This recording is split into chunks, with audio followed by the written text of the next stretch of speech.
अस्सलाम वालेकुम 9th class. आज हमने अनदर टॉपिक स्टार्ट करना है that is about emergent properties. तो जैसे कि आपको पता है कि जो सेल है उसमें ऑर्गेनेलीज होती हैं और हर ऑर्गेनेली का अपना अपना फंक्शन होता है। जैसे कि माइटोकॉन्ड्रिया का काम एनर्जी बनाना, राइबोसोम का काम प्रोटीन बनाना, न्यूक्लियस के पास सारी इंस्ट्रक्शंस होती हैं, हदायत होती है। तो अब हर ऑर्गेनेली अपना एक ख़ास काम करती है, लेकिन जब ये ऑर्गेनेलीज असेंबल होती हैं, इकट्ठी होती है, तो ये सेल बनाती है। तो जो काम सेल कर सकता है ना, वो किसी एक ऑर्गेनेली के बस की बात नहीं है। जैसे कि सेल डिवीजन एक अमल है जिसमें सेल जो है वो डिवाइड होते हैं और दो सेल बन जाते हैं। अब इस अमल के लिए जो पूरा सेल है, जो सारी ऑर्गेनेलीज हैं, उनके मिलकर काम करने की ज़रूरत है।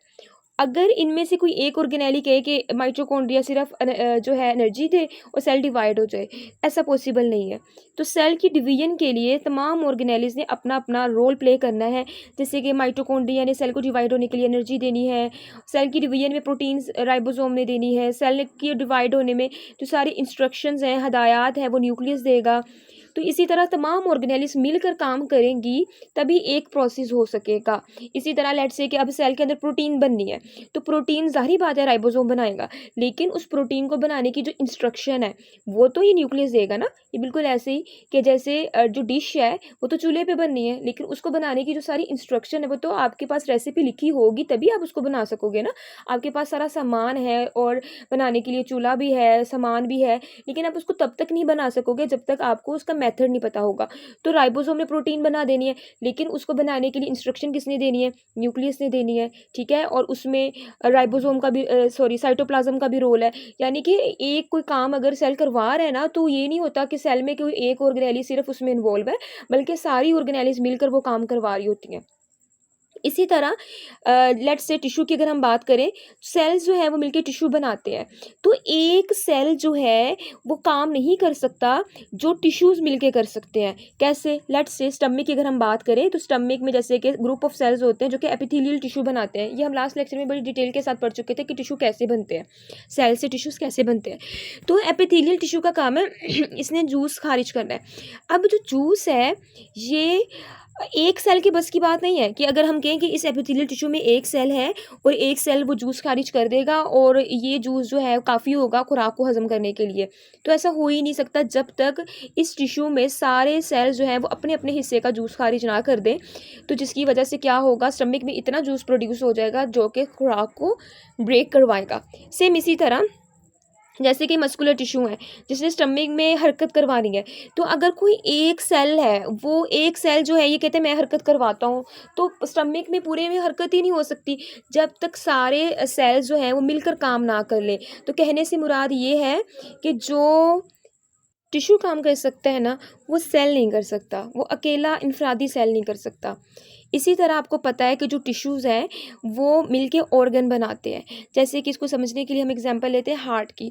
तो हार्ट एक ऑर्गन है, ये डिफरेंट टिश्यू से मिलके बना है। जैसे कनेक्टिव टिश्यू का काम है सहारा देना, एपिथेलियल टिश्यू का काम है दिल को घेरना, मस्कुलर टिश्यू का काम है जो हार्ट के अंदर बीट होती है, हार्ट बीट होती है, जो हार्ट हमारा पंप करता है ब्लड को, हरकत करता है, तो वो मस्कुलर टिश्यू का काम होता है।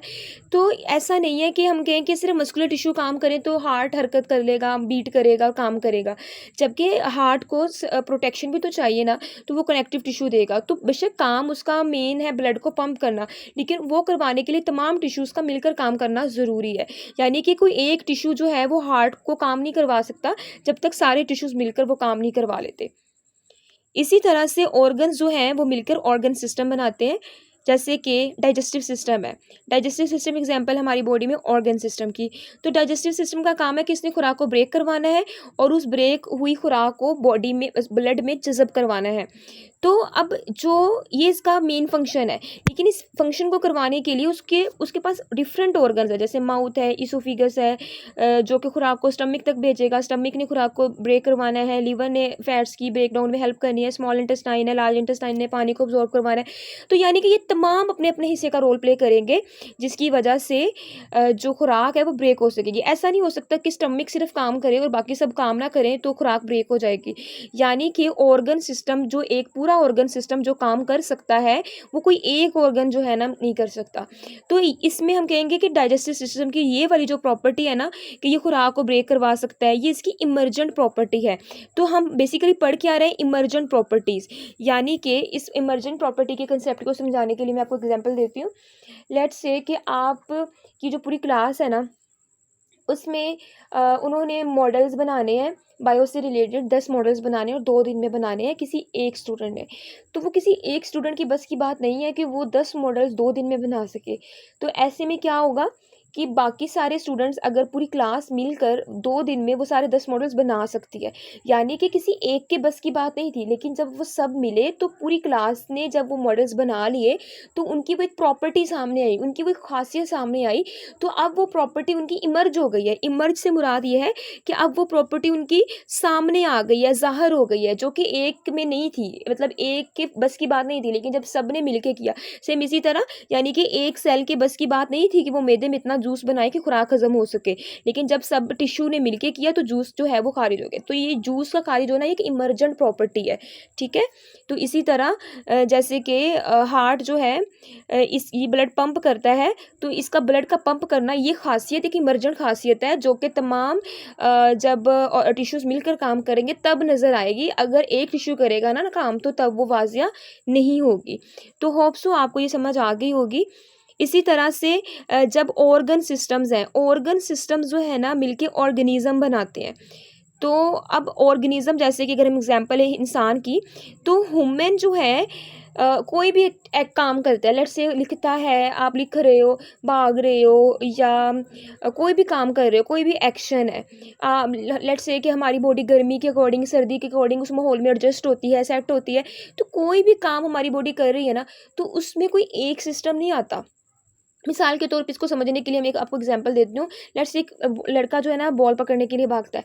अब बॉल पकड़ने के लिए उसका सिर्फ ये नहीं है कि वो उसके सिर्फ मसल्स काम कर रहे हैं, यानी कि उस एक इंसान के अंदर ज़ाहिर बात है सारे सिस्टम्स हैं, ऑर्गन सिस्टम है। तो उसकी बॉडी के मस्कुलर सिस्टम, उसके पट्टे भी काम कर रहे हैं, उसका दिल भी तेज़ी से काम कर रहा है, ताकि जितना ज़्यादा दिल तेज़ी से काम करेगा यानी उतनी ज़्यादा ऑक्सीजन जिस्म में पहुँचेगी। अब जितनी ज़्यादा ऑक्सीजन यानी रिस्पायरेटरी सिस्टम, यानी उसका सांस भी तेज़ होगा, ताकि जितनी ज़्यादा जल्दी सांस उसकी बॉडी में जाएगा उतनी ज़्यादा ऑक्सीजन, यानी कि हवा जितनी जल्दी उसकी बॉडी में जाएगी उतनी ज़्यादा ऑक्सीजन उसकी बॉडी में जाएगी, जिसकी वजह से उसको उतनी ज़्यादा एनर्जी मिलेगी भागने के लिए। इसी तरह से वो भाग रहा है, ज़ाहिर बात है उसके पट्टे तो सिर्फ नहीं बल्कि उसकी हड्डियां भी काम कर रही हैं। तो यानी कि उसको ज़ाहिर बात है उसकी एनर्जी भी खर्च हो रही है, डाइजेस्टिव सिस्टम से उसको एनर्जी भी मिल रही है। तो यानी कि उसके सारे सिस्टम्स मिलकर वो एक काम करवाएंगे, ठीक है। तो होप सो आपको ये समझ आ गई होगी। अब हम रीडिंग की तरफ चलते हैं। इमर्जेंट प्रॉपर्टीज़ की डेफिनेशन यहाँ से स्टार्ट होगी। इन ऑर्गेनिजम्स, जानदारों में, द कंपोनेंट्स यानी कि जो पार्ट्स हैं at each level do not work, काम नहीं करते सोलोली अकेले, इंस्टेड इसकी बजाय दे इंटरेक्ट, उनका आपस में कनेक्शन होता है, ड्यू टू देयर इंटरेक्शंस, उनके ताल्लुकात की वजह से, दे क्रिएट न्यू फंक्शंस, वो न्यू फंक्शंस को क्रिएट करते हैं, उनको हम कहते हैं इमर्जेंट प्रॉपर्टीज़। यहाँ तक इसकी डेफिनेशन है, इसको आप वैसे ही रीड कर लीजिएगा। This include the abilities that are present high level of organisation, यानी कि जो ऑर्गेनिज्म लेवल है वो हायर लेवल है, but are not possible from the individual components, यानी इंडिविजुअल यानी एक, कंपोनेंट हिस्सा, यानी किसी एक की बस की बात नहीं है। तो वो सारे जो है वो मिलकर काम करेंगे, तभी जो है वो हायर लेवल पे वो काम परफॉर्म हो सकेगा। अब आगे इसकी एग्जांपल्स हैं, तो यहाँ पे 5 एग्जांपल्स हैं। शॉर्ट के लिहाज से आप कोई सी भी एक एग्जांपल कर सकते हैं, लेकिन लॉन्ग के लिहाज से आप सारे एग्जांपल्स करेंगे। तो फ्रॉम ऑर्गेनेलिस टू सेल की डेफिनेशन, इंडिविजुअल यानी कि इनफरादी एक ऑर्गेनेली जो है वो स्पेसिफिक फंक्शन करती हैं, खास काम परफॉर्म करती हैं। ताहम जब ये ऑर्गेनेलिस इंटरेक्ट करती हैं सेल के अंदर, दे क्रिएट, वो पैदा करती हैं कम्प्लेक्स सिस्टम, जो कि इस काबिल होता है कि वो कैरी करवा सके वेरियस मुख्तलिफ सेल के अवामल, जैसे कि सेल डिवीजन है, प्रोटीन्स की तैयारी है, एनर्जी की प्रोडक्शन है, ठीक है। तो यहाँ से इसकी एग्जाम्पल्स हैं। फ्रॉम सेल्स टू टिश्यूज, इनफरादी cells do not have properties, उनकी खुसूसियात नहीं होती जो प्रेजेंट होती है टिश्यू के अंदर, विच दे मेक, जो कि वो बनाते हैं। तो यहाँ से इसकी एग्जांपल है, जैसे मसल सेल्स कंबाइन करते हैं तो टिश्यू बनाते हैं, जो कि कॉन्ट्रैक्ट सुकड़ सकते हैं और फोर्स जनरेट करते हैं।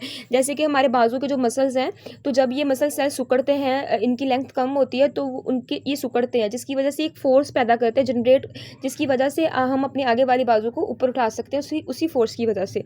From tissues to organs, organ perform करते हैं कम्प्लेक्स फंक्शन, पेचीदा फंक्शन, जो कि इंडिविजुअल टिश्यूज़ जो है परफॉर्म नहीं कर सकते। एग्जांपल है हार्ट जो है मुश्तमिल होता है मुख्तलिफ टिश्यूज़, जैसे कि मसल टिश्यूज़ हैं, कनेक्टिव टिश्यूज़ हैं, एपिथेलियल टिश्यूज़ हैं।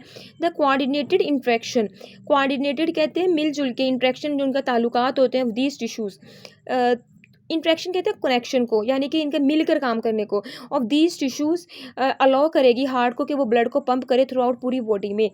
From organ to organ system, multiple organ जो है वो वर्किंग करते हैं, इकट्ठे काम करते हैं from organ system, which carry out, जो करवाते हैं वाइटल ज़रूरी फंक्शन। एग्जाम्पल जैसे कि डाइजेस्टिव सिस्टम में आते हैं ऑर्गन, जैसे कि माउथ है, ईसोफेगस खुराक की नाली है, स्टमक है, स्मॉल इंटेस्टाइन है, जिगर है। दीज इंडिविजुअल ऑर्गन्स, ये इनफरादी ऑर्गन्स के नॉट डाइजेस्ट फूड, ये फूड को ब्रेक नहीं करवा सकती, बट लेकिन अगर एक ऑर्गन नहीं कर सकता, लेकिन कोऑर्डिनेटेड एक्शन, लेकिन जब ये सब मिलकर काम करेंगे ऑर्गन्स, तो ये इस काबिल बना देंगे कि जो न्यूट्रिएंट्स है, जो ग़िज़ा है, वो डाइजेशन मतलब खुराक भी हज़म होगी एंड अब्जॉर्प्शन और जज़ब भी होगी। नेक्स्ट है from organ system to organism, in an individual फ़र्द में जो इंट्रैक्शंस यानी कि जो ताल्लुकात होते हैं वेरियस ऑर्गन सिस्टम के, वो ब्रिंग लेके आते हैं इमर्जेंट प्रॉपर्टीज़। इमर्जेंट प्रॉपर्टीज़ कहते हैं ऐसी प्रॉपर्टीज़, अभी जो मैंने आपको बताया, जो वाजिया हो जाए, जैसे कि कॉन्शियसनेस कहते हैं, जो आपके होशो-हवास में, जैसे सोना, जागना, थिंकिंग, सोचना, एबिलिटी टू अडेप्ट कहते हैं एडजस्ट ऑन एनवायरनमेंट, जैसे कि गर्मी सर्दी में हमारी बॉडी एडजस्ट होती है एनवायरनमेंट में, उसके मुताबिक, माहौल के मुताबिक अपने आप को एडजस्ट करती है। तो इसमें कोई हमारा एक सिस्टम नहीं काम करता, बल्कि सारे सिस्टम्स हमारी जो है ना वो काम कर रहे होते हैं। तो दीज कम्प्लेक्स, यहाँ से ना इसकी एग्जांपल बनती है सच ऐसे, दीज कम्प्लेक्स बिहेवियर, ये तमाम पेचीदा बिहेवियर नहीं प्रेजेंट होते किसी एक ऑर्गन में, ऑर्गन सिस्टम में, लेकिन ये अराइज, लेकिन ये बिहेवियर कब अराइज होते हैं, जब कोऑर्डिनेटेड इंट्रैक्शंस, यानी कि जब ये सारे सिस्टम्स जो है वो मिलकर काम करते हैं। होप सो आपको समझ आ गई होगी। तो अगर आपको नहीं समझ आई किसी पॉइंट की, तो आप पूछ सकते हैं क्वेश्चन। अल्लाह हाफिज़।